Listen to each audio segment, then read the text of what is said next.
Family, that's the end of chapter 2. So let's summarize what we learned in chapter 2. We saw a lot. We were introduced to the slave quarters. Remember, the slave quarters was the long, narrow room that would look like an army barracks. Inside, they had bunk beds, 23 bunk beds, and they had one bed that had a brass frame and a feather bed at the top in the beginning of the slave quarters. There were 93 male men slaves who lived on one side, and on the other side of the slave quarters, you had 89 women.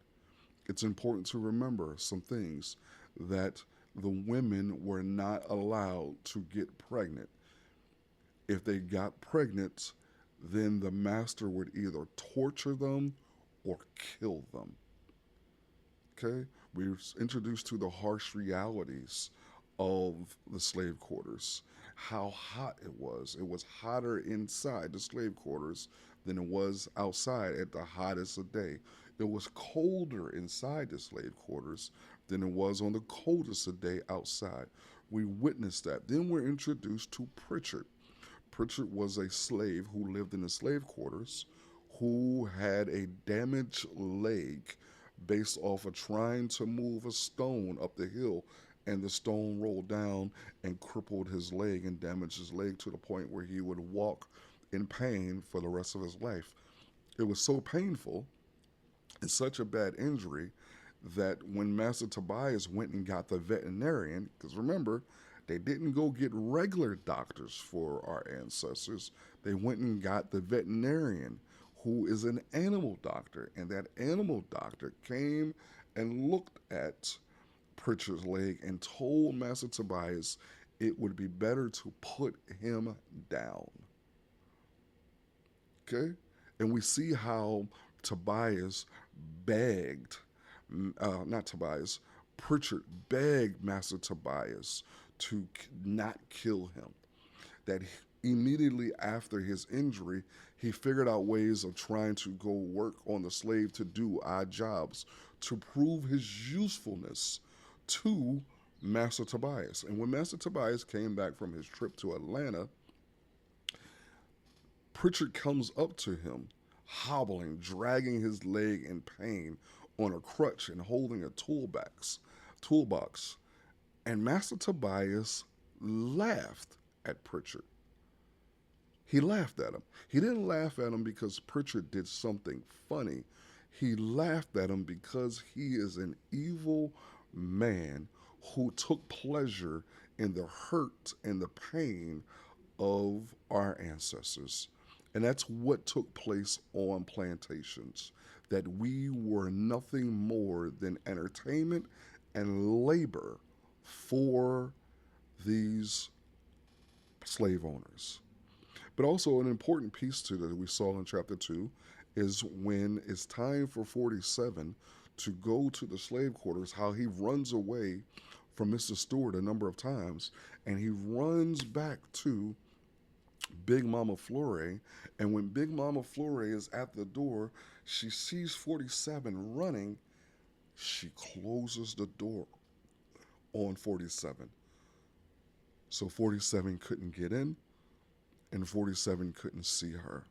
And the pain of what he experienced and what he saw and what he felt the abandonment from Big Mama Flore. And we talked about that a little bit. Why did Big Mama Flore close that door?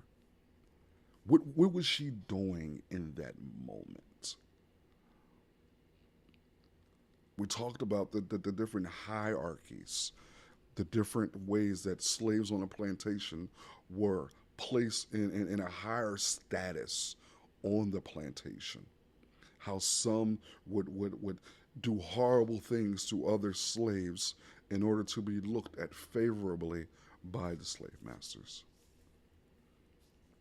We saw 47 get branded in a very horrible and violent manner by Pritchard, who was trying to prove himself continuously to Master Tobias, but also to inflict some harm onto 47 because he felt like 47 laughed at him.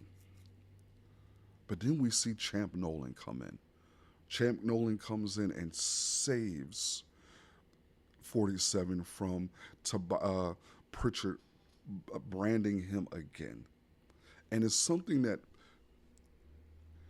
Champ says at the very end that I think is very powerful and that will close this particular summary. He says, as 47 is crying, "It's okay, boy," he said. "We all cry when they burn us like that. I'm just sorry you didn't have us around you to help you feel better about that pain."